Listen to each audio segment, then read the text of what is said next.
Episode 32 की शुरुआत में हम क्रिस को एक लेडी के साथ देखते हैं जहां वो उनसे आंटी मैरी के बारे में पूछ रहा था, लेकिन वो लेडी उसे बताती है कि उनके वेलफेयर होम ज्वाइन करने से पहले ही आंटी मैरी यहाँ से जा चुकी थी क्योंकि उनकी तबीयत नहीं सही रहा करती थी। वैसे आंटी मैरी बचपन में क्रिस और उसकी सिस्टर की केयर टेकर थी और यहाँ हमें ये भी पता चलता है कि क्रिस और उसकी सिस्टर यूनर इसी वेलफेयर होम में रहते थे, लेकिन अडॉप्शन के बाद अमेरिका जाकर वो दोनों एक दूसरे से बिछड़ गए। तो फिर क्रिस उस लेडी से अपनी सिस्टर के बारे में पता लगाने के लिए हेल्प मांगता है, जिस पर वो लेडी उसे बताती है कि कुछ साल पहले वेलफेयर होम के ऑफिस में आग लग गई थी जिसकी वजह से पुराने सारे डॉक्यूमेंट्स जल गए। तो वो उसे यूनर के बारे में तो कुछ नहीं बता सकती, लेकिन वो आंटी मैरी का पता लगाने में उसकी हेल्प कर सकती हैं।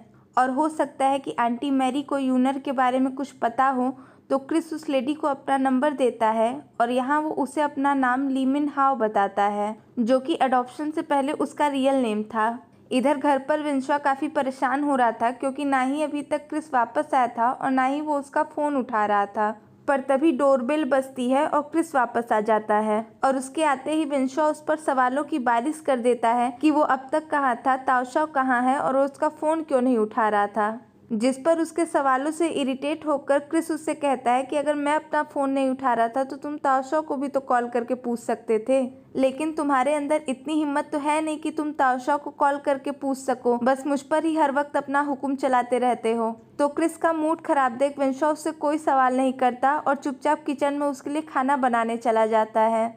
लेकिन छिग्वांग को क्रिस का विंशुआ के साथ ऐसा बिहेवियर अच्छा नहीं लगता, तो वो क्रिस से कहता है कि विंशुआ ने तुम्हारे लिए अपनी डेट आधे में छोड़ दी और तुम हो कि उससे इतना रूड बिहेव कर रहे हो। लेकिन क्रिस को तो ये बात पहले से ही नहीं पसंद थी कि वो उसकी बॉडी यूज कर अपनी डेट पर जाए, तो वो छिग्वांग को भी उल्टा ही जवाब देता है। लेकिन फिर छिग्वांग उसकी याददाश्त के बारे में पूछता है, पर क्रिस उसे सच्चाई नहीं बताता और कहता है कि उसे कुछ भी याद नहीं आया। लेकिन छिग्वांग को तो इस बात की पूरी खबर रहती है कि वो कहाँ कहाँ जाता है, तो वो उससे पूछता है कि तुम वेलफेयर होम क्यों गए थे। लेकिन क्रिस उसे बिना कोई जवाब दिए वहाँ से चला जाता है और अपने फ़ोन से जीपीएस ट्रैकर का ऐप भी अनइंस्टॉल कर देता है, क्योंकि ये बात तो वो भी जानता था कि छिग्वांग इसी के जरिए उसकी खबर रखता है। और फिर नेक्स्ट सीन में हम डॉक्टर को देखते हैं जहाँ कि उसका आदमी उसे कॉल पर बताता है कि क्रिस किसी चीज़ को खोज रहा है, लेकिन इसका पता नहीं चल पाया क्योंकि क्रिस उससे रास्ते में ही मिस हो गया। तो फिर डॉक्टर अपने आदमी को अब से क्रिस पर कड़ी नज़र रखने को कहते हैं, क्योंकि ये बात उसे हर हाल में जाननी थी कि आखिर क्रिस खोज क्या रहा है।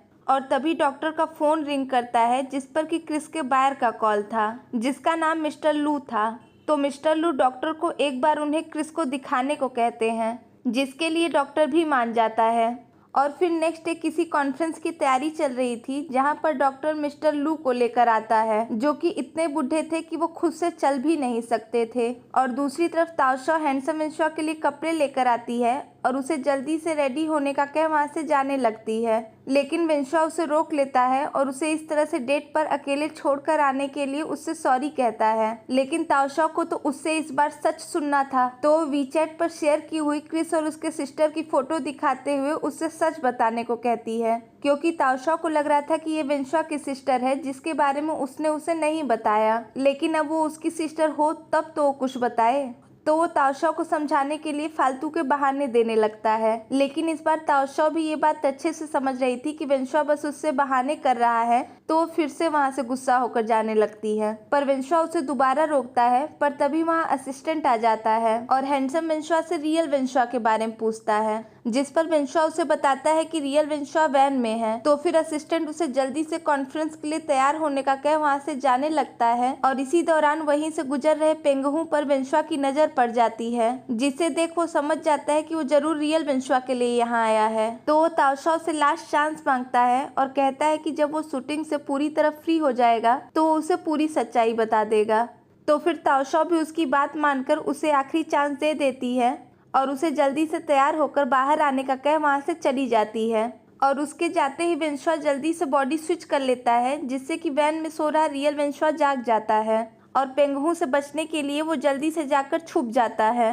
और फिर पेंगहू भी विंशुआ को वहां ना पाकर असिस्टेंट पर गुस्सा करता है और इधर विंशुआ भागकर क्रिस के पास आ जाता है, क्योंकि वो भी ये बात अच्छे से जानता है कि अगर पेंगहू से उसे कोई बचा सकता है तो वो क्रिस ही है।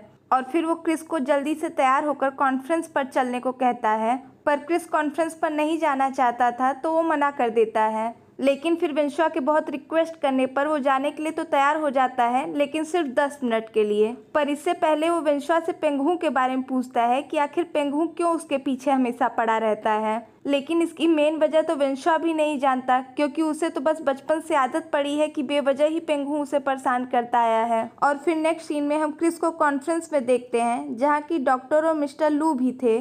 पर क्रिस का तो सारा ध्यान सिर्फ टाइम पर ही था, तो वेंशुआ उसे अपने चेहरे पर स्माइल लाने को कहता है। पर क्रिस तो वहाँ वैसे भी बैठना नहीं चाहता था, और ऊपर से डायरेक्टर का लेक्चर ही खत्म नहीं हो रहा था। तो फिर मीडिया क्रिस से सवाल करती है, पर क्रिस के सारे जवाब काफी स्ट्रेट थे, जिसे सुनकर सब भौचक्के रह जाते हैं। जिस पर डायरेक्टर उसे कवर अप करने की कोशिश तो करते हैं, पर क्रिस का फैलाया रहता समेटना इतना आसान कहाँ था। और इधर क्रिस को देखने के बाद डॉक्टर मिस्टर लू को लेकर कॉन्फ्रेंस से बाहर आ जाता है, और मिस्टर लू भी क्रिस को देखकर काफ़ी खुश थे। और यहाँ हमें उनकी बातों से पता चलता है कि डॉक्टर का प्लान मिस्टर लू को क्रिस की बॉडी में डालना है। और दूसरी तरफ बीच कॉन्फ्रेंस में ही क्रिस को किसी की कॉल आती है, जिससे बात करने के बाद वो वहाँ से उठकर चला जाता है, जिससे सभी लोग हैरान रह जाते हैं। और वेंशुआ भी उसे रोकने के लिए उसके पीछे जाता है, और उन दोनों को अकेले बाहर जाता देख हुबीन भी पेंगहू को कॉल कर देता है, जिससे कि वो उन दोनों को पकड़ सके। और इधर वेंशुआ क्रिस से कॉन्फ्रेंस खत्म होने तक रुकने की रिक्वेस्ट करता है, पर क्रिस इतनी जल्दी में था कि उसकी कोई बात नहीं सुनता और उससे गाड़ी की चाबी मांगता है। और तभी वहाँ पेंगहू भी आ जाता है, पर क्रिस काफ़ी जल्दी में था तो पेंगहू को वार्न करता है कि आज उसे कोई ड्रामा नहीं चाहिए। लेकिन पेंगहू कहाँ सुनने वालों में से है, तो क्रिस पर अटैक करने लगता है। तो फिर क्या, एक बार फिर से क्रिस उसका वही हाल करता है जो अभी तक करता आया है, और फिर गाड़ी लेकर वहाँ से निकल जाता है, और वेंशुआ भी उसके साथ जाता है। और उनके जाते ही वहाँ हुबीन आ जाता है, और उन दोनों को वहाँ न देखकर पेंगहू से इस बारे में पूछता है। लेकिन पेंगहू को तो इतना गुस्सा आ रहा था कि वो हुबीन को ही मारने लगता है, क्योंकि अगर उस दिन वो लड़कियों के सामने हीरो न बनता तो आज वेंशुआ उन लोगों के कब्जे में होता। पर आखिर हुबीन भी क्या ही करता, फैंस के सामने उसे इमेज भी तो मेंटेन करनी है। खैर नेक्स्ट सीन में क्रिस वेंशुआ के साथ हॉस्पिटल आता है, जहाँ की आंटी मैरी एडमिट थी। तो फिर क्रिस आंटी को अपने बारे में बताता है कि वो मिनहाव है, पर अब उनकी दिमागी हालत नहीं सही थी तो क्रिस को नहीं पहचान पाती। और उनकी इस तरह की हालत देख क्रिस भी काफ़ी इमोशनल हो जाता है और वहाँ से बाहर चला जाता है। और फिर आंटी मैरी अपने नेल्स काटने लगती हैं, पर कहीं अपने कांपते हाथों की वजह से वो खुद को चोट न पहुँचा दें, इसलिए वेंशुआ उनकी हेल्प करता है, क्योंकि उन्हें देखकर उसे ग्रैंडमा की याद आ जाती है। इधर नर्स क्रिस से आंटी मैरी की हालत के बारे में बताती है कि उन्हें अपने बारे में भी कुछ नहीं याद है, और उनकी मेमोरी वापस आने के चांसेस बिल्कुल ना के बराबर हैं। और ये सुन तो क्रिस को अपनी सिस्टर का पता लगाने की आखिरी होप भी खत्म होती हुई नजर आती है। दूसरी तरफ आंटी मैरी को भी वेंशुआ काफ़ी पसंद आता है, तो वो उससे बातें करने लगती हैं, और इसी दौरान वो क्रिस और उसकी सिस्टर यूनर का जिक्र करती हैं, जिससे साफ पता चलता है कि वो दोनों आंटी मैरी के कितने क्लोज थे। और तभी वहाँ क्रिस आ जाता है, जो कि उनके मुंह से यूनर का जिक्र सुन उसके बारे में पूछने लगता है। लेकिन उसके इस तरह के बिहेवियर से आंटी मैरी डर जाती हैं, और उन्हें इस बात पर भरोसा नहीं होता कि यही उनका छोटा मिनहाव है। और फिर हम उस दिन का फ्लैशबैक देखते हैं, जिस दिन क्रिस और उसकी सिस्टर को अमेरिकन पेरेंट्स अडॉप्ट करके अमेरिका ले जा रहे थे, जहां आंटी मैरी क्रिस यानी मिनहाव से प्रॉमिस लेती हैं कि वो कभी भी यूनर को खुद से अलग नहीं होने देगा। और फिर हम वेंशुआ क्रिस को वापस जाते हुए देखते हैं, जहां कि क्रिस अभी भी यही सोच रहा था कि आखिर कैसे वो अमेरिका जाकर यूनर से अलग हो गया, क्योंकि अभी भी उसकी याददाश्त पूरी तरह से वापस नहीं आई थी। तो उसे लगता है कि ज़रूर यूनर चाइना वापस आई होगी, और उसी को खोजता हुआ वो भी उसके पीछे चाइना आया होगा।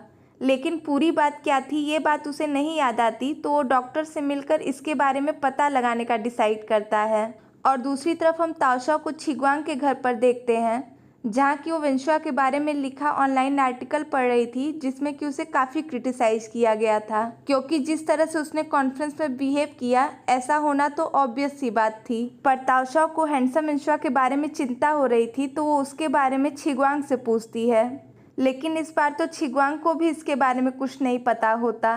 पर तभी वहाँ वेंशुआ भागा भागा आता है, जो कि एक बार फिर से वहाँ बैठी ताओशा को नोटिस नहीं करता, और छिगवांग को बताता है कि क्रिस फिर से कहीं चला गया। पर ताओशा को तो समझ ही नहीं आता कि ये क्रिस कौन है। तो फिर वेंशुआ उससे झूठ कहता है कि क्रिस छिग्वांग के पड़ोसी का कुत्ता है जो कि कहीं चला गया है और उसकी पड़ोसी चाहती हैं कि वो दोनों उसे खोजने में उनकी हेल्प करें। वैसे ये बात ताओशाओ को अजीब लगती है कि अभी तक वेंशुआ वापस नहीं आया और ये लोग उसे खोजने की बजाय कुत्ता खोजने जा रहे हैं। पर छिग्वांग भी वेंशुआ की हाँ में हाँ मिलाता है और ताओशाओ को अपने घर जाने को कहता है क्योंकि उन दोनों को क्रिस को खोजने जाना था। पर ताओशाओ यहीं रहकर वेंशुआ के वापस आने का इंतजार करने को कहती है और उसे कॉल भी ट्राई करती है पर कोई रिप्लाई नहीं आता। लेकिन ताओशाओ को अपनी वजह से इतना परेशान देख वेंशुआ को अच्छा नहीं लगता और वो उसे कंफर्ट करने की कोशिश करने लगता है। पर ताओशाओ को तो इसी बात की टेंशन थी कि अगर इसी तरह से वेंशुआ पर उसके रोल का असर रहा तो कहीं वो हमेशा के लिए ऐसा ही न बन जाए, क्योंकि अगर ऐसा हुआ तो वो उस वेंशुआ को कभी नहीं देख पाएगी जिसको उसने पसंद किया था। पर अब वेंशुआ उसे कैसे बताए कि जिसको उसने पसंद किया है वो वेंशुआ तो हर वक्त उसके साथ रहता है। खैर नेक्स्ट सीन में हम क्रिस को देखते हैं जो कि कहीं जा रहा था और डॉक्टर का आदमी भी अपनी कार से उसका पीछा कर रहा था, जिसे क्रिस भी नोटिस कर लेता है। और ये चूहे बिल्ली का खेल ख़त्म कर वो सीधा जाकर डॉक्टर के आदमी को पकड़ लेता है और उसे मार कर उससे डॉक्टर के बारे में पूछता है। और फिर अगले ही पल हम उन दोनों को दूसरी जगह पर देखते हैं जहाँ की डॉक्टर का आदमी उसे लेकर आया था।